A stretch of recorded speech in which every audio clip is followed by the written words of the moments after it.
What up, y'all? We in here, and yes, like I told y'all plenty of times before. I actually do have a home studio. I just don't be using this motherfucker because I prefer sitting on my porch and smoking a blunt. And you know how it is, fellas, when you marry, you can't be smoking weed around the wife when she don't really smoke weed like that. You can't have weed or house all up in the smoke. This for you young niggas. Even though you the husband, even though you in charge, even though you pay all the bills, still gotta respect your woman's space. Because what she gives you is far more valuable than anything you can put in monetarily. You dig what I'm saying? So I'll be on the porch outside smoking. In the house, I don't smoke like that. But I like talking shit with y'all while I'm smoking. Like I'm kicking it with my homeboys and shit. You dig? So we gonna be talking about Michael Jackson. What's up, everybody? What's up, Miles? What's up, Quan? We about to talk about Michael Jackson attempting to buy Marvel and what that meant and the potential of what that could have been and why didn't they let that happen? You dig? Trying to figure out which backlight I want most for my. Should I go red? I think I'm gonna go. Should I go red? Yeah, I think I'm gonna go red. Nah, I think I like blue. I'm gonna see. Either way it go, we here with y'all. I'm about to be right back. Y'all listen to this commercial, and then we are going to get it in. Michael Jackson attempts to buy Marvel, and then I'm gonna look at some of y'all comments and shit like that and see what y'all talking about. You dig? But in the meantime, wake your punk ass up. you gonna definitely want to come to Dewan B. Black History Commercial. Take one. And in comes the 2 to the 3 and 4. Hold up. Celebrate our warriors and scholars. Black history on a t-shirt. Black people don't owe anybody anything but an ass whooping. Yep. Mothers of the movement, our scholars. Instead of wearing a sports jersey with someone else's name on your back, celebrate our leader's name on your chest. Say it with your chest. Get yours now at hotepish.com/shop. Free shipping on all orders over $75. Also, get your Black American Music Family Tree at incensandashtrays.com/shop. 400 years of music created here in North America exclusively by Black Americans on one piece of artwork.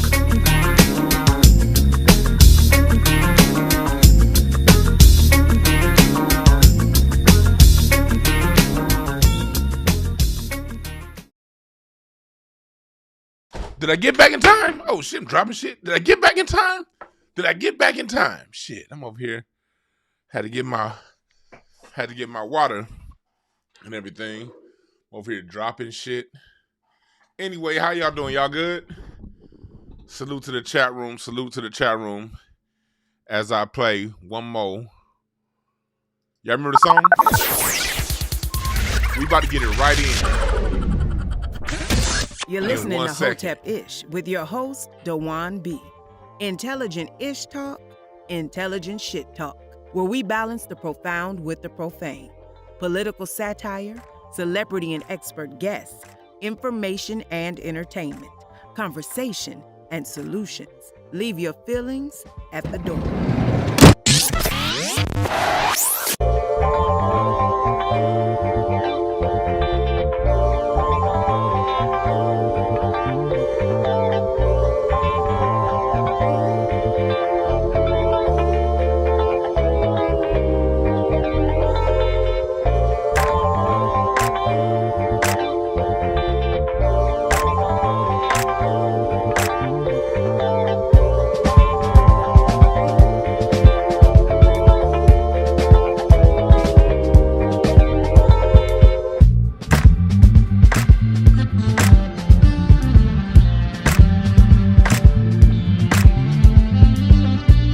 If I would have hit.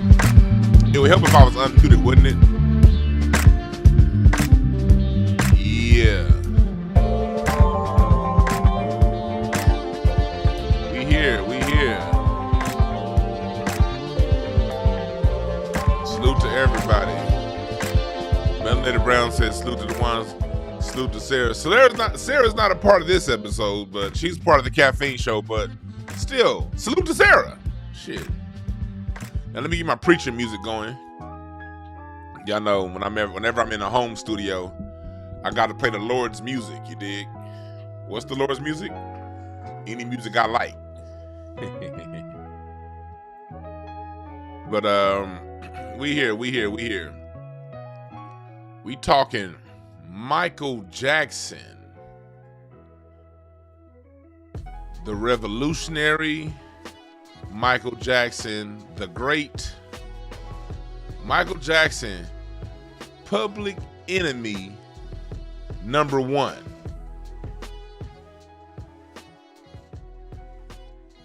They didn't really fuck with Michael Jackson like that, y'all. And today's show was really a talk about how just we as black men overall, we cannot be, it is against our duty, and we can never be professional white ass kissers. Because no matter what you do, they don't really fuck with you like that, niggas. That's something I want black, like, that's something I think as we as black people, that's a lesson that we can learn a little better. I think we can go a long way. Is if we can learn the lesson. I don't like that color. I think I'm gonna change the color. I'm over here fucking around live with y'all. All this shit should be done before you go live. I hate when niggas wait till they go live to start playing with their mic and shit. Don't you hate that? When you watching the show, they about to get into it, and the niggas be like, "Can you hear me? Can you hear me?" Y'all like that red tone a little better. I don't like that. So my apologies to y'all. My apologies. Everything good? Oh, I gotta check one more thing. 1 second. I'm gonna get started. I'm gonna check one more thing, then we gonna get started. 1 second.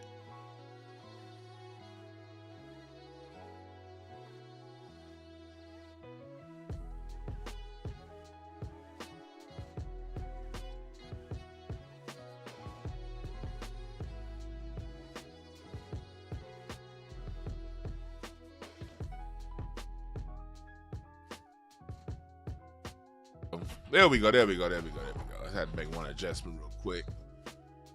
What's up, Netta J? What's up, Simba Entertainment? So yeah, we talking about Michael Jackson. And this story, today's talk is about Michael Jackson, but it's also bigger than Michael Jackson. And when I say it's from the point of just as a black man. And this is a recurring thing. Are we ever forgiven as black men? Can a black man survive a lie? In other words. And so for those of you who don't know, like for black men, it's like they always talk about us in black society. Why don't black society have more money? Why isn't this going on in black America? Why isn't that going on in black America? Everybody got a word for black America.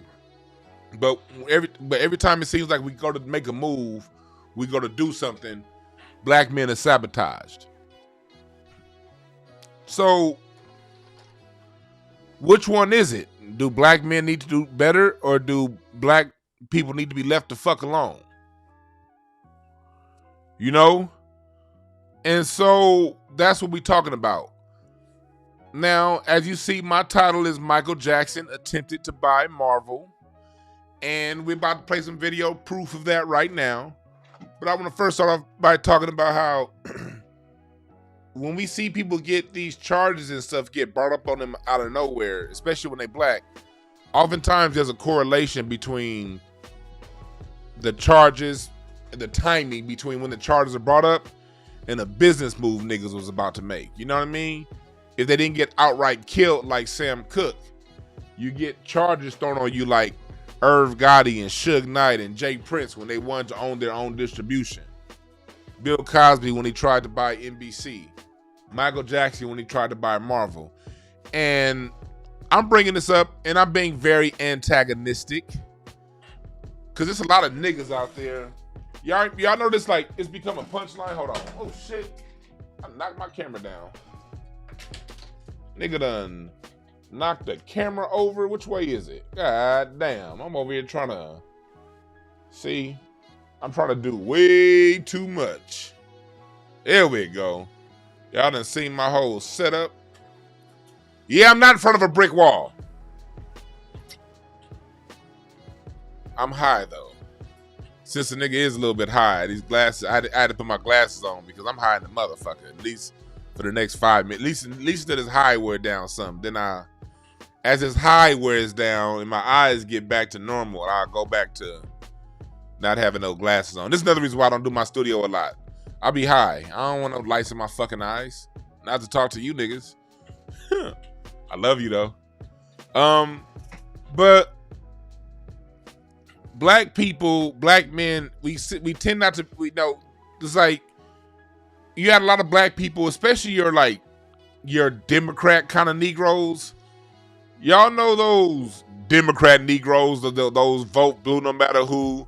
Joe Biden is the greatest of all time kind of Negroes. Those people sort of let the whole Bill Cosby wanting to buy NBC,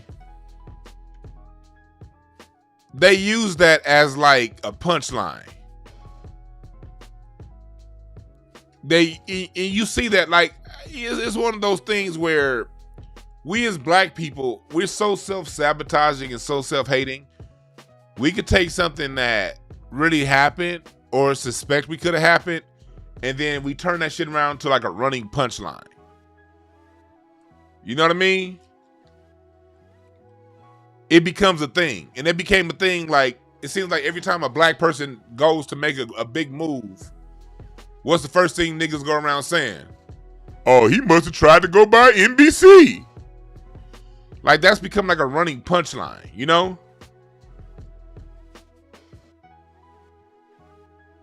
And just because it's become a punchline don't mean it ain't true. And it's something that we see happen over and over and over again. So now since the whole Bill Cosby thing, every time a black person went to go buy something, it's become a running joke that niggas are saying, oh, he must have tried to buy such and such. And black people who talk like that, you sound corny, you sound coonish. I know you like, white. I know you like white approval. A lot of you niggas out there, you love white approval, and white approval means a lot to you. And white approval is how you get your rocks off, and it makes you feel good. And I get all that. But when black folks are talking business and talking about shit that happens to us, stuff that happens, that kind of stuff, the last thing we need is you kind of niggas, and you Negroes, I should say, coming around trying to crack jokes. Y'all sound like a bunch of fucking idiots. And it's like, it seems like every time black folks are getting ready to make some kind of progress, or we want to say something that's key to what we going through, it's always some goofy, silly nigga that want to turn what we going into a joke. And that's the kind of shit I'm tired of right there. But we about to get into it. What am I talking about? I'm about to play a couple different clips of Michael Jackson, of stories being told, and Michael Jackson speaking himself about buying Marvel. And then we gonna get back into it. No, first of all, which clip am I gonna play? Let's play this clip first. Let's play this clip first. Where is it? Here we go. Let's play this clip. Can y'all? No, you can't hear. You can't hear that. Let me see if y'all can hear.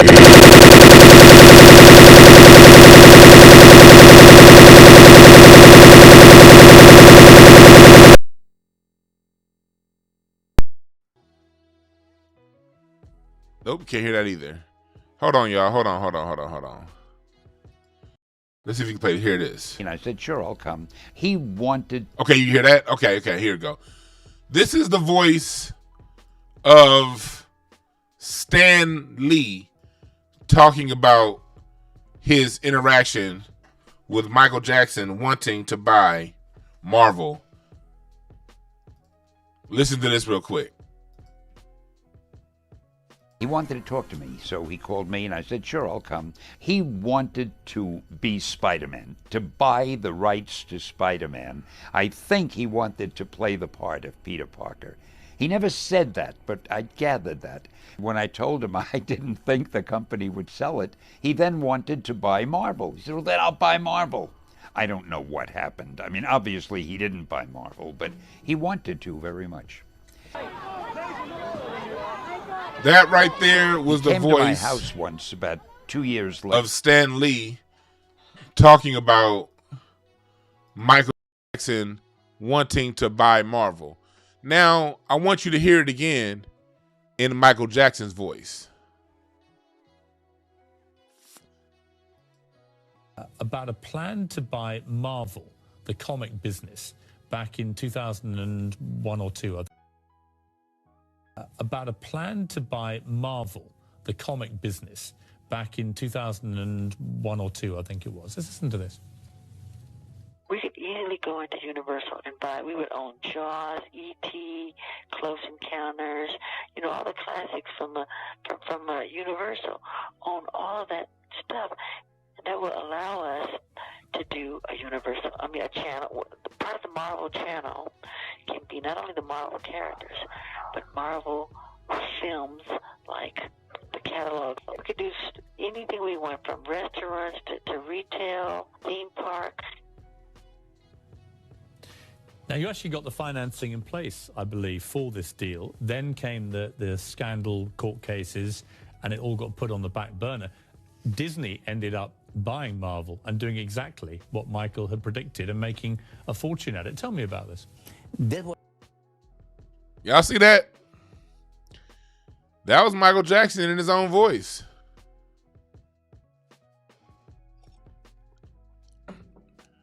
The man tried to buy Marvel, and then out of nowhere, he gets charges. Seems to be a pattern. Seems to be a pattern.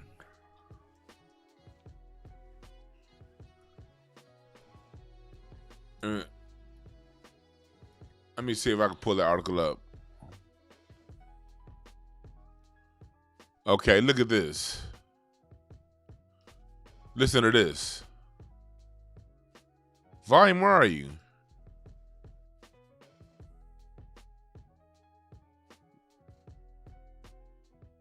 Let me see here.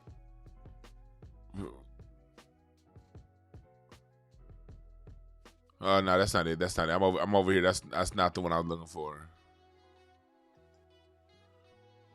Where did it go? Let me see. Here we go. This is from Beehive TV. I'm not about to play the video for it. But listen to this right here. I was talking to Jay Prince, and he was telling me about you, him, and Should coming together back in the day trying to crank up a distribution label, man. It wasn't so much of a distribution label. Mm-hmm. It was more brilliant than that, honestly. I don't want to play too much of that video because I don't want to get a strike and them owning my motherfucking content. You can go to Beehive TV and listen to them break it down on over there about Irv Gotti and Jay Prince and all those get ready to buy and how everybody got charges.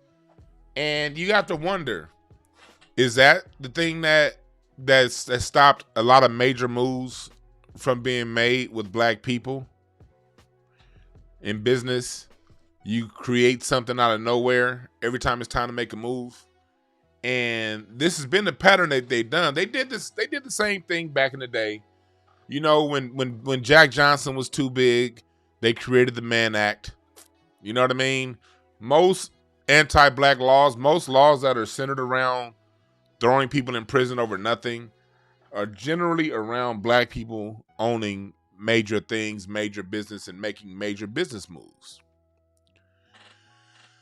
I'm having this show to get today because I really want to take back ownership of speaking about our business moves and the moves that we make and the things that sabotage us from getting our goals and accomplishing our goals in business. Because it ends up becoming a punchline for the stupid. See, the way I look at it, I'm using this as an opportunity to clown you dumb niggas out there.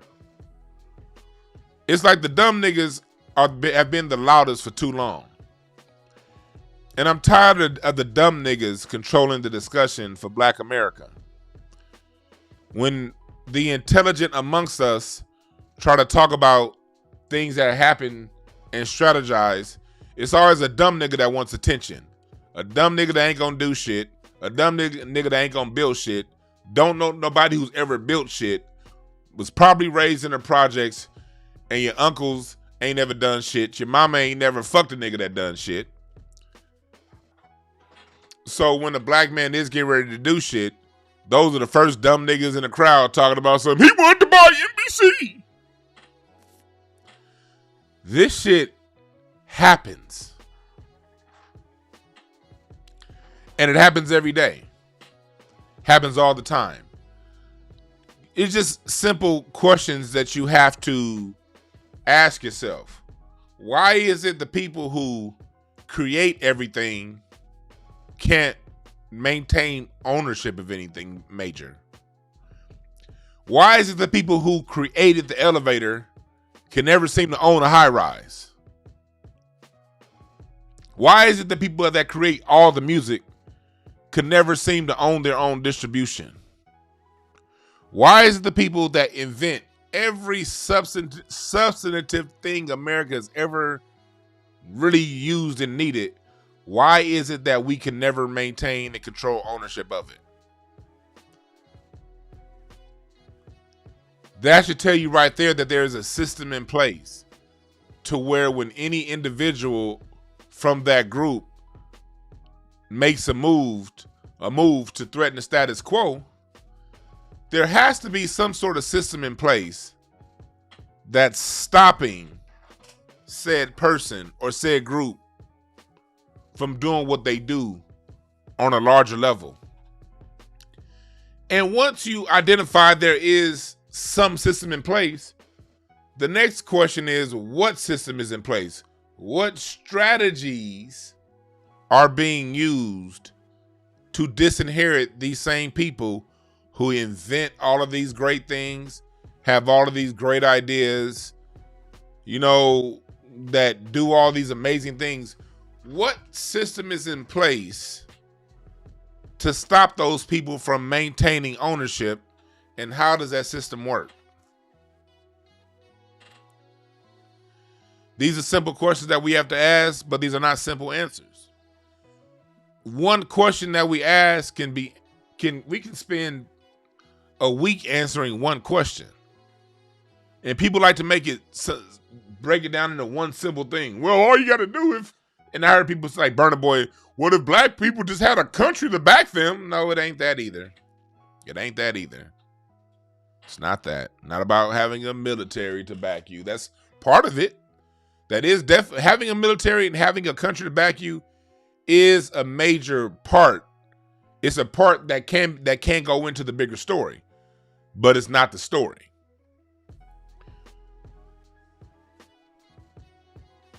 You don't need a military when you can throw a lie out there and get you dumb niggas to believe it. We don't even need a military. Black Americans, we haven't even gotten to the point of militaristic actions against these people. We're still at rhetoric. And rhetoric is a more popular, it's a larger form of warfare than actual missiles. All warfare starts with the rhetoric. So if you can get groups of people to believe this group of people is inherently slow, inherently stupid, inherently there's something wrong with them, once you get the people to believe that, whatever nefarious activity you do behind the scenes after that won't even so much as be investigated. Or if it is investigated, it'll be dismissed. How is it dismissed?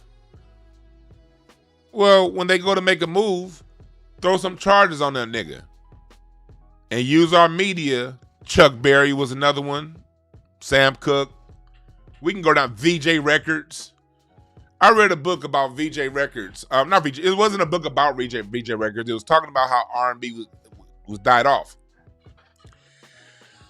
And VJ Records was a record company out of Chicago owned by a black brother and sister.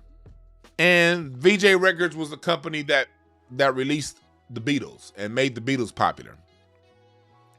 And when they released Twist and Shout by the Beatles.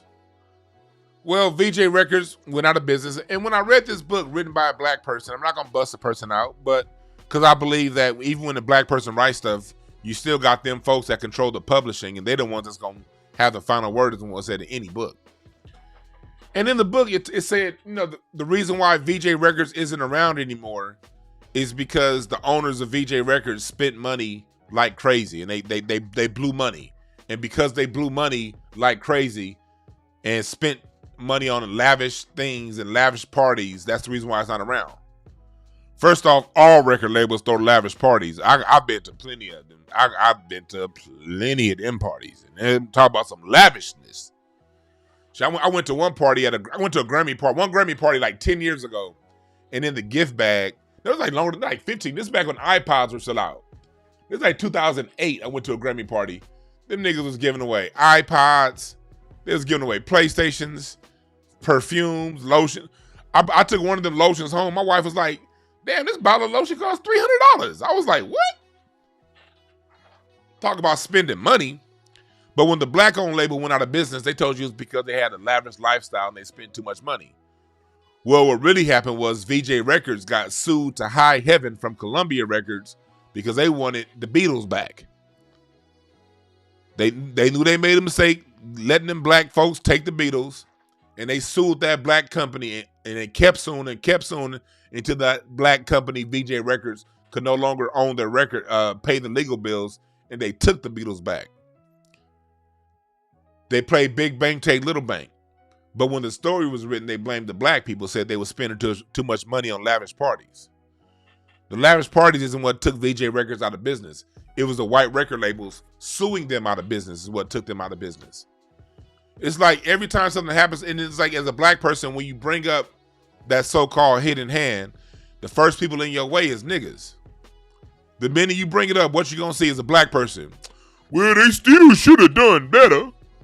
Well, they still should have did this. They still should have did that. And it's always a nigga who ain't done shit telling you what somebody else should have did. Like that Michael Jackson video I just played, for instance. When I played that Michael Jackson video, and when I put it up, you can look it up on my Instagram. That shit's going like crazy viral on Instagram right now. Like that shit done been seen by almost damn near 100,000 people now so far. But I saw a lot of comments, and there's a lot of black people making comments. See, Michael Jackson shouldn't have said something. You got to move in silence. He probably would have been able to get it. For you niggas saying that, he did move in silence. That video I just played of him speaking, that was after everything fell through. You don't think Michael Jackson knew to move in silence? And this is how you dumb niggas, this is how the auto response be for a lot of you niggas that just like saying shit. If anybody knows how to move in silence, it's Michael Jackson. Look, this is the same Michael Jackson who bought the Beatles, who bought half of Sony, and we didn't even know it. We thought the few people who did know thought he just bought the Beatles catalog. That nigga Michael Jackson flew way to Japan. And bought half of Sony's catalog. And he did that in silence. And then he gave Sly Stone, Chuck Berry, Little Richard, all these cats at publishing back in silence. So if anybody knows how to move in silence, it's Michael Jackson. But what did you have? Dumb niggas who can't think past two steps in front of them saying, well, it should have been silent. He was silent, fool, and still didn't get it. Like, that'd be the biggest thing. Just like, before we even get to white folks, dealing with you niggas. The minute a black person does something outside of the norm, the minute a black person does something major and big, and then something happens to get in the way, you niggas who ain't never done shit be the first one saying what somebody should have did. Why don't you niggas who ain't ever done shit just shut the fuck up and watch what's going on? You ain't gotta like the person, you ain't gotta agree with the person, but you ain't gotta be the first nigga that's always got something to say, always got a solution, always got a resolution. We ain't got time for all that.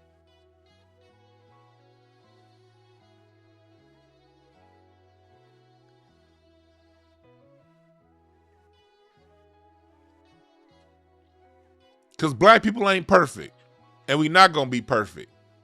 And the solution to this issue we call white supremacy is a solution that none of us has solved yet. None of us has come up with the equation on how to fix this shit. So when you come around talking about what somebody shoulda, coulda, woulda did, well, you coulda, shoulda, woulda, shut the fuck up. And we going to keep trying and keep trying.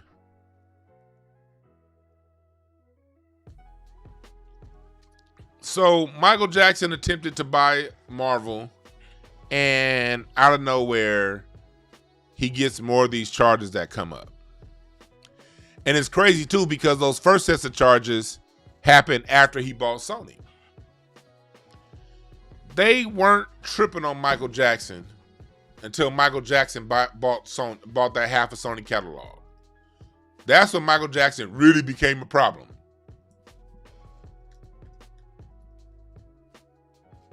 That's when he became a problem, a major problem. When he bought Sony. I remember back in the 80s, Michael Jackson, when they loved him,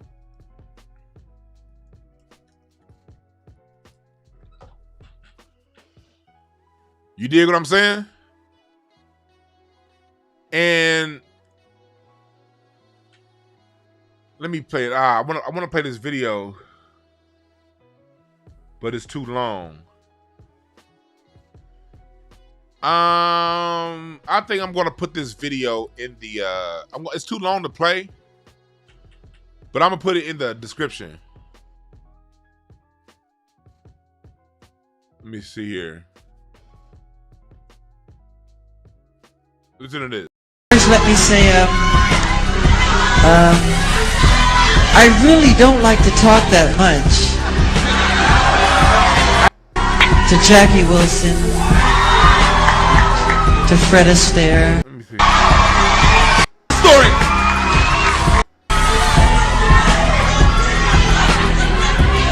Thank you. Hold on. Turn that off, please.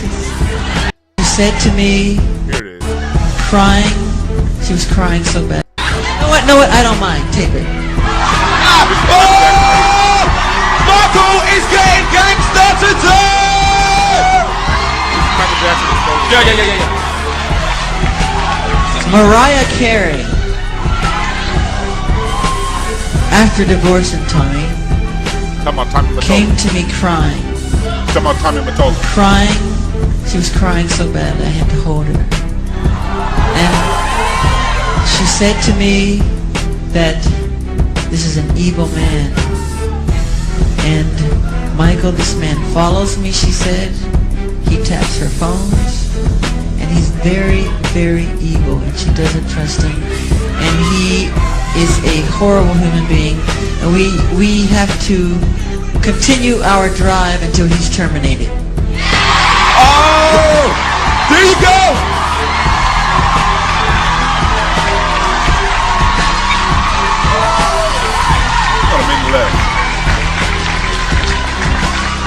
We can't allow him to do this to great artistry. We just can't. I just want you to know I appreciate everything you've done. You've been amazing. Box set, really. And with 2 new songs, which I've written ages ago. Owning half of Sony. Here it is. Sony a free agent songs every album I do. So I can do the box set and just give them any 2 songs. So I'm leaving Sony a free agent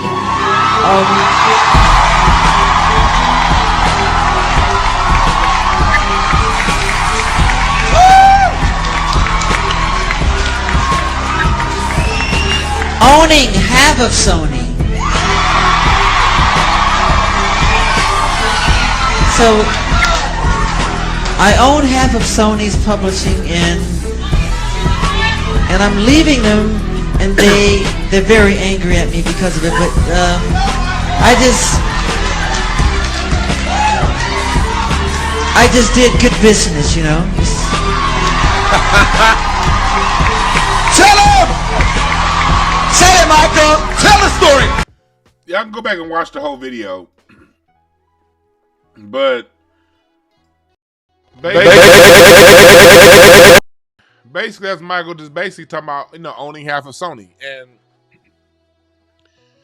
if you go back and look throughout the time, that's when he made that move to buy Sony back in the 80s, late 80s. That's when you really started to see a lot of those allegations started to come out. A lot of that stuff Dick Gregory talked about in an interview a long time ago, and he talks about how, they had a personality clause in the contract. And Michael Jackson, when they tried to throw them charges on him the first time, they didn't have that personality clause, and how he could just settle out of court. But that second time through, they basically changed the rules and the bylaws within Sony. If there was any kind of charges being brought up, anyone who's an owner or anything like that, they had to prove their innocence in order to maintain it, or they can get removed because of personality type clauses. And that's why Michael Jackson had to go through the whole trial and defend himself fully the next time. They kept sending people at Michael Jackson and kept sending people at Michael Jackson. And every time a black man makes a big move, you notice they send people at us. They send people at us. And the main people that's in our way is other dumb niggas. Talking about some, well, he should have did this, he should have did that. What happens if we come together like a fist instead of being divided like hands? Can't do shit. You can slap somebody like this, but you ain't gonna knock nobody out like this. But you can knock somebody out like this. But we can't knock nobody out because you niggas are too busy doing this shit. Niggas love performing and love showing how you different than other niggas. Getting real dusty and dirty and mad when a nigga that's clean do some shit that's right. So, this is just, to me, this is just some more information. It's just more on top of what we've been saying as far as Michael Jackson. That they took him out because being a black person that makes major moves is a major threat in this country. You dig what I'm saying? So, salute to Michael Jackson, man. Michael Jackson was the ultimate Ten of Hearts person. That was his card, Ten of Hearts. Michael Jackson was somebody that the industry, that he used his emotions, and in his emotions, he emoted out everything that he did and did it at such a high, excellent level because he knew how to properly harness his emotions and put that into what he did as an artist. And that's just where we at with it. You dig what I'm saying? Oh yeah, for those of you listening, I'm tripping. Saturday, Hidden History Museum. You gonna see me at Tariq's Hidden History Museum. Be there this coming Saturday. I'm gonna be cracking the jokes, having a good time. This coming Saturday at the Hidden History Museum, this shit gonna be dope as fuck. It's gonna be me. I got my man Screw, Roy Rice. He funny as fuck. He been holding shit down in LA. I got Kamira White and Precious. For those of you who used to watch On These Hoes podcast, I got both of these hoes in the building this coming Saturday. And if y'all don't know Reuben Warren, you will know him after Saturday. So I want y'all to be there and get your tickets at hiddenhistorymuseum.com. And then also next month, right back here in LA at the Comedy Chateau, The tickets will be up on Friday for sale. Me, Larry Goodwell gonna be doing our back and forth. Ed Wanda White, my man Al Green, and Freeze Love. You see, Freeze ain't been on stage and Freeze ain't been doing comedy, so we gonna have Freeze Love back on stage with a nigga. Y'all gonna really want to see that show April 29th. And then I will be in Dallas. Tickets for that gonna go on sale about a week or two. I'll be in Dallas May 26th. We doing a live show in Dallas. So salute to everybody that's gonna be in Dallas. But if you in LA, I'm gonna need you to come kick it with me and Freeze. Saturday, April 29th. Y'all ain't gonna want to miss that show. Me and Larry doing our back and forth. Freeze Love, hell yeah. Back to what you're talking about. You're right. One of them, and Michael Jackson would have been proud of the FBA movement. So, what do you guys think about Michael Jackson owning Marvel? And you see what Disney did.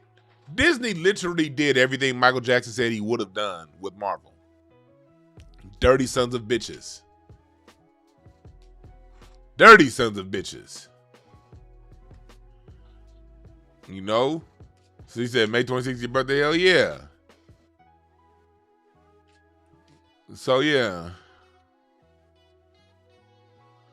There goes somebody with... Hey, I wish y'all would update y'all fat jokes, please. Like, y'all... Some of you niggas been saying the same fat jokes since you was 5, and it shows. God damn, you niggas suck. So yeah, but I wonder what y'all think. I'm actually gonna open the line. I can't be here all day because I got a meeting.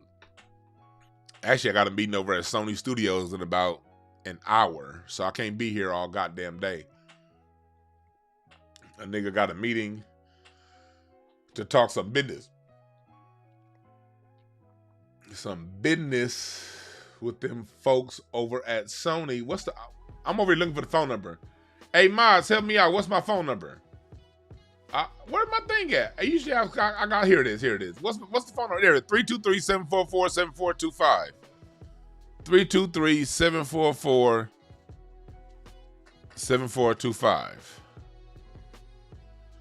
Hey, Mark by Smith, you gonna come out to the show? It's day of your birthday. You gonna come out to the show?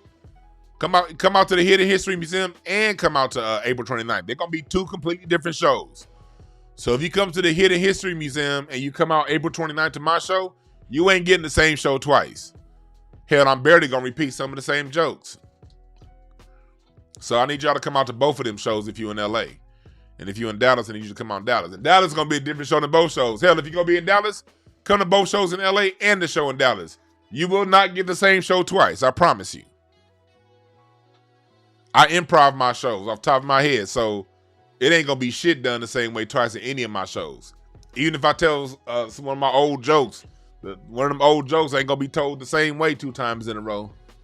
That ain't how I get down. I improv and do everything so the shows are fresh for you niggas, so that y'all have a good time. But yeah, call in. Any questions if you have, or don't call in, because I'm only gonna keep the line open for like another minute. Don't none of y'all call in within the next minute. I'm hanging up this damn phone line because I got to get ready to get to Sony to talk some business.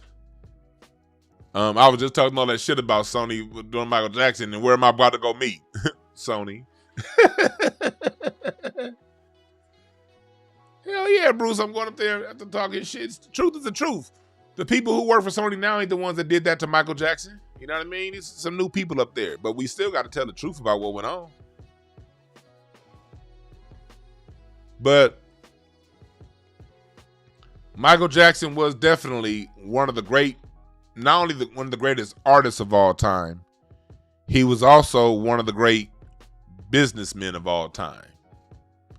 And this shows with him buying Sony, with him even attempting to even make an attempt to buy Marvel.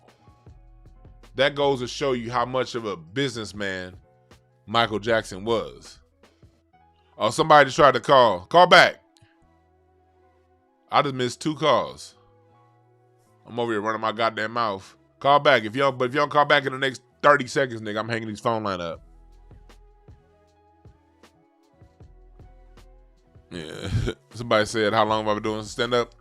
Off and on for like 12 years. I did stand-up real hard from like 2010 to 2016. I went real hard on stage. After 2016, I started doing less and less. I don't be out. I like podcasting more, but it's something about that stage, man. Can never not get on that stage, man. That shit's so much goddamn fun. Interacting with y'all people live. Podcasting is fun too, but I like that live interaction, just me and the audience. Me by myself and 200 people I ain't never met before. It's something like that then when you get them laughs coming back at you, it's just woo. But that's where we at with it. Damn, my bad. Hey, whoever call back again. Was that 336? What's wrong with my thing? Is my shit tripping? I got like 3 missed calls, but the shit ain't ringing. What the fuck is going on, y'all? Call back, caller. My bad. Like I got 4 missed calls. Shit, this shit is not ringing. Call back, or I might just have to hang up the phone because every time I look up, I just missed the call. What the fuck, Skype? What's going on, Skype? Every time I look up, it says you missed the call. But ain't none of these motherfucking... Let me see here.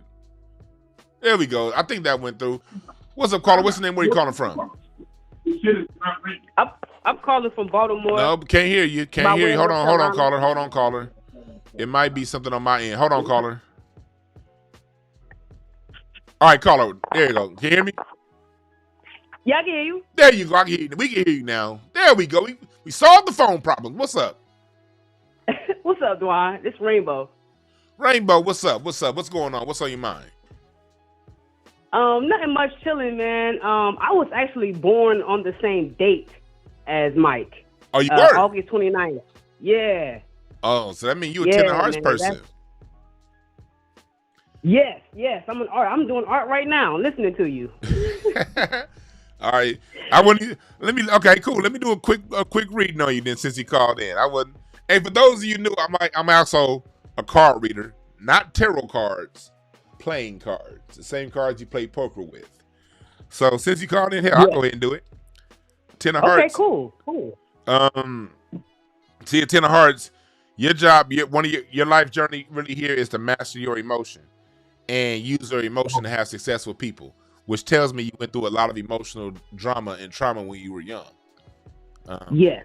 When you were specifically in your single digits in your teen years, you went through a lot of turmoil emotionally that made you question things. And it's a lot of people that you should have been able to trust that did something to break your trust when you were a kid, right?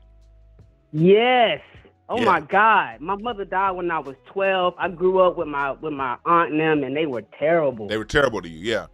As a Ten of Hearts person, you were sent through that at an early age, at an early part of your life, because your ultimate life journey really is to expound upon and to be the best, to master your emotion. But the only way you can really master your emotion is if you go to some hella emotional shit at a young age, and it threw you off your faith and off your path. But the whole point is to get back on it. And as a Ten of Hearts person, your gifts that you're given from God is you're very good socially. You're a social butterfly. When you want to turn it on, you're very charming in public, and people trust you and people like you, and you use that to your advantage. Make sure you use that to always use that to your advantage. It's a good thing. Sometimes people like you it's so easy for you. You can sort of sometimes judge yourself for it and get in your own way. Absolutely. Yeah, that's what gets in your own way. Just know that you're built to overcome challenges. That's why you have so many challenges at a young age, because you're built to overcome those challenges. And that's why Michael Jackson has so many challenges. When you're born under that Ten of Hearts energy, you're going to be sent through some early childhood drama and trauma to see because that's what you're here to do. You're here to overcome all that good stuff, and it sounds to me as if you did. Trying to, brother. Trying to. That's the reason why I called you. I was hoping you was going to do a reading on me. But you're alive, right? Yes, I am. I am. Coming in. You just got to keep pushing. Absolutely, I will, brother. I thank you so much for that. I appreciate that. Yeah. You have a good one. You too, brother. Peace. Yeah. I would. Let me see. Hang up. See, y'all. I wasn't even about to do no car reading. I show y'all how real this car reading shit is. You just go do this on the fly. You can get your readings at breakthroughcards.com. Apply. Hit the booking button right now. But yeah, Michael Jackson, you know, you're right. That's right, Junior Network. Michael Jackson and James Brown were about their business. James Brown was all about his business. Michael Jackson. See what happened with James Brown? When James Brown had his empire going, when he had his own record company, all that stuff, charges or an investigation. Aretha Franklin, she was always under investigation by the FBI. FBI even admitted it was something that came out about a year ago, where they basically admitted to sabotaging Aretha's records throughout the 70s. You dig? So I'm about to end this because again, I gotta get to Sony. I'm gonna end this by saying this, folks. We as people, I see somebody else trying to call in. I think I'm done with the calls. I answered one call and I got like 7 missed calls. I don't know what the fuck is going on with Skype. So yeah, I'm gonna have to shut the phone lines down. I don't know what's going on. And I would again, if y'all want some readings, you know, hit me up. Let me know if y'all want me to do another reading. I would not Monday. I think Mondays are gonna be the day of our reading show. So Monday I'll be back doing some more readings, and y'all can always email me some things you want me to read about that's going on in the news or whatever. Let me know for y'all chat room. Of course, my mods, I'm gonna consider y'all first, and then join the Discord. Join the Discord at Dewan B. But I want to close this out by saying this. You know, Michael Jackson, they're constantly tarnishing his image because of the moves that he made. Not only because he was a great performer and a great singer, but because he was stepping into territory that a black man, according to those folks, never should step. And so when we hear them dragging his name through the mud and talking all kind of shit about him and saying he's everything other than a child of God, just know where that's coming from. That's coming from a point of jealousy, hate, and envy. It's coming from a point of view of anger of people who have no interest in us as a people, and it's people like Michael Jackson getting on top. So although we don't have a military now that could defeat them, we do have our minds and we do have our rhetoric and our use of rhetoric and how we get down and how we interact with one another. We have that. So let's use that to our advantage. And let's not participate in every little thing that they have for us. If they say something about a black person, if they let them, they gonna say what they have to say. We're dealing with the biggest jealous haters on the planet. We learn hating from these niggas. So we have to know that they gonna do what they do, but we also control the power of rhetoric. We also control how the perception and how things can be and how things are perceived. So control it on your end. Don't let the bullshit fly around you. Don't let it fly. And don't participate in the bullshit either. All right. I'll be back live with y'all again tomorrow. Probably from my porch, smoking a blunt. I wanted to come to y'all from the home studio today. And just, you know, because I was using this studio for some other shit earlier. I was like, let me keep this shit set up so I could talk to these niggas live real quick. So I want y'all to know that, all right? And know that, you know, and be the love. And share this information with your children. Let your children know, because your children love Michael Jackson. Let them know that, hey, this is the reason why there's some bullshit going on. It's some bullshit going on because that's how they want it. They create the bullshit. And they do that. They create that bullshit to put a negative stigma and a negative image in the mind of your people, because they don't fuck with us like that. All right. Join me on Caffeine on Tuesday. I think I'm gonna do some more Michael Jackson talk, but on Tuesday when I'm on Caffeine, I might actually play some music. But keep me here, because who knows? I'm not gonna be on Caffeine forever. So while I'm there, take advantage of my music shows that I do.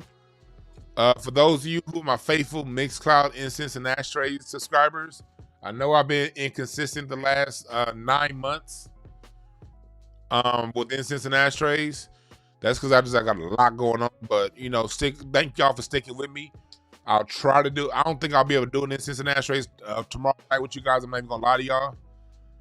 Hopefully, maybe Sunday night we'll be at. Hopefully, my plan is to do an Incense and Ashtrays Sunday night. Do some music, all right. So yeah, support the Cash App $ Dewan Brown. I appreciate that. Everything that y'all sent. Y'all be seeing. Look, y'all see my studio, right? When y'all be sending me this money and shit, I'm always doing something to go right back into what I do. All right. And remember this. There are no perfect messengers, only perfect messages for those willing to pick up the game. My name is Dewan B. I'm out.